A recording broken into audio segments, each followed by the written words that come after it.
जब भी हम लोग घर लेने की प्लानिंग करते हैं ना, तो यहाँ पर सबसे बड़ा क्वेश्चन ये आता है कि घर को परचेज करना चाहिए या घर को रेंट पर लेना चाहिए। क्योंकि जब भी हम लोग प्रॉपर्टीज में इन्वेस्टमेंट करने की बात करते हैं तो यहाँ पर इन्वेस्टमेंट जो है वो बहुत ही बड़ा होता है। तो प्रॉपर्टीज में इन्वेस्टमेंट करने के टाइम पर यहाँ पर हम लोगों को बहुत ज्यादा कंफ्यूजन फेस करनी पड़ती है। तो चलिए जानते हैं आज की वीडियो में कि कब आपको घर को परचेज करना है और कब आपको घर को रेंट पर लेना है। तो एज यूजुअल हमारा आज का वीडियो भी इंपॉर्टेंट और इंटरेस्टिंग होने वाला है। तो आज के इस वीडियो को शुरू करने से पहले अगर आप इस चैनल पर नए हो और आपने अभी तक इस चैनल को सब्सक्राइब नहीं किया है तो क्या कर रहे हो यार, इस चैनल को सब्सक्राइब करो। क्योंकि इन्वेस्टमेंट, स्टॉक मार्केट और पर्सनल फाइनेंस से जुड़ी बहुत सारी चीजें मैं आपके साथ शेयर करता हूं।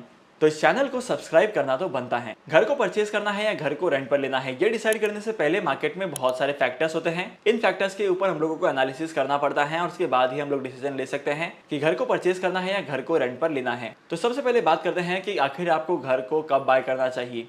जब भी आप घर को परचेज करने का प्लान बनाते हैं तो यहाँ पर आपको ये ध्यान रखना है कि जब भी आप घर को परचेज करेंगे तब यहाँ पर आपको बड़ा इन्वेस्टमेंट करना पड़ेगा। मतलब आपको 50 लाख से ज्यादा का और तकरीबन 1 करोड़ के आसपास का इन्वेस्टमेंट करना पड़ेगा। और अगर आपके पास इतना पैसा नहीं होता है तो आप डाउन पेमेंट कर सकते हैं और बाकी के बचे अमाउंट का आप लोन करवा सकते हैं। फाइनेंसिंग की बहुत सारे ऑप्शंस अवेलेबल हैं। अब सेकंड चीज यहाँ पर यह है कि आपकी रिक्वायरमेंट क्या होने वाली है। मतलब आप जिस घर को परचेज कर रहे हैं वहां पर आप किस तरीके से उस घर का इस्तेमाल करने वाले हैं। मतलब आप हमेशा के लिए वहां पर रहने वाले हैं, आप कुछ पर्टिकुलर टाइम पीरियड के लिए रहने वाले हैं, इस चीज के ऊपर भी इस चीज का तो इन सारी चीजों के ऊपर भी ये डिसीजन मैटर करता है। लेट्स से आपकी जॉब प्रोफाइल एक ऐसी प्रोफाइल है जहां पर आपको ट्रांसफर्स मिलते रहते हैं। मतलब आपके काम की वजह से आपको शिफ्ट करना पड़ता है और बहुत सारी चीजें आपको मैनेज करनी पड़ती हैं। तो ऐसे केसेस में आपके लिए किसी एक पर्टिकुलर जगह पर घर को परचेज करना और वहां पर रहना बहुत ही ज्यादा महंगा पड़ सकता है। क्योंकि जब आप एक घर को परचेज करते हैं तो इसी के साथ साथ यहाँ पर बहुत सारी चीजें और भी अराइज होती है। जैसे अगर आप किसी घर को बाय कर लेते हैं तो यहाँ पर उस घर का मेंटेनेंस करना पड़ता है, उसका ध्यान रखना पड़ता है और इसके अलावा बहुत सारी चीजें होती हैं जो घर को बाय करने के बाद करनी पड़ती हैं। एडिशनली अगर आप किसी घर को बाय कर लेते हैं तो उस प्रॉपर्टी पर आपको प्रॉपर्टी टैक्स भी देना पड़ता है। वहीं पर अगर आप प्रॉपर्टी रेंट पर लेते हैं तब यहाँ पर जो प्रॉपर्टी का टैक्स है वो प्रॉपर्टी का ओनर पे करेगा, आपको प्रॉपर्टी टैक्स पे करने की जरूरत नहीं पड़ती है। पॉइंट नंबर 3, अगर आप लॉन्ग टर्म में इन्वेस्टमेंट करने के लिए प्रॉपर्टीज में इन्वेस्टमेंट कर रहे हैं, रियल एस्टेट में इन्वेस्टमेंट कर रहे हैं और आपके पास सफिशिएंट पैसा है तो आपको यहाँ पर इन्वेस्टमेंट करना चाहिए। लेकिन जब भी आप किसी भी घर को बाय करेंगे तो यहाँ पर बहुत सारे पैरामीटर्स होते हैं जिन्हें देखना पड़ेगा। जिस जगह पर आप घर को बाय कर रहे हैं उस जगह की लोकेलिटी कैसी है, आसपास में हॉस्पिटल है तो कितना लंबा है, स्कूल है तो कितना लंबा है और बाकी सारी फैसिलिटीज जैसे कि shopping mall, railway station, metro station, ये सारी चीजें आपको देखनी है।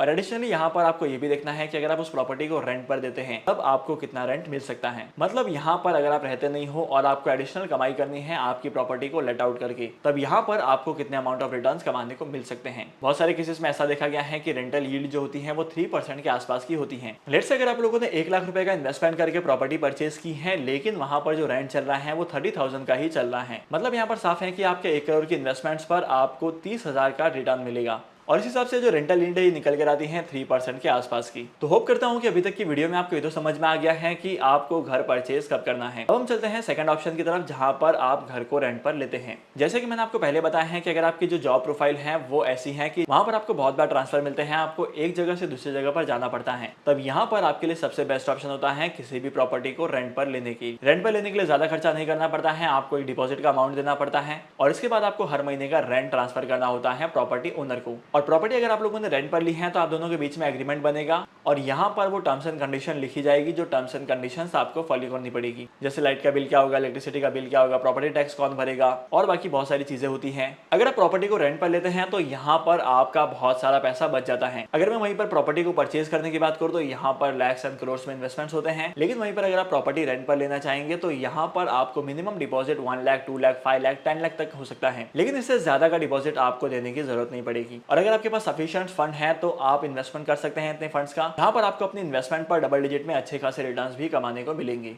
और अगर आप घर रेंट पर लेते हैं तो यहाँ पर आपको एक फायदा मिलता है कि अगर आपको लोकेलिटी पसंद नहीं आती है या कोई प्रॉब्लम अराइज हो जाती है तो आप अपने घर को शिफ्ट कर सकते हैं। 1 महीने के पहले नोटिस पीरियड देना पड़ता है और इसके बाद आप अपने घर को शिफ्ट कर सकते हैं। यहाँ पर आपकी कॉस्ट की सेविंग होती है, यहाँ पर आप अलग अलग इन्वेस्टमेंट ऑप्शन में इन्वेस्टमेंट कर सकते हैं और अगर आपके पास एडिशनल पैसे हैं तो आप अलग अलग इन्वेस्टमेंट ऑप्शन में इन्वेस्टमेंट कर सकते हैं। इसके अलावा और भी बहुत सारे बेनिफिट्स होते हैं। तो जब भी आपके सामने क्वेश्चन अराइज होता है कि आपको घर को परचेज करना चाहिए या घर को रेंट पर लेना चाहिए। तो सबसे पहले आपको अपनी सिचुएशन का एनालिसिस करना है, आपके लिए कौन सा बेस्ट ऑप्शन होगा आपको फाइंड आउट करना है। अगर आपके पास पैसे हैं और आप इन्वेस्टमेंट करना ही चाहते हैं तब आपके लिए घर को बाय करने का ऑप्शन बेस्ट होगा।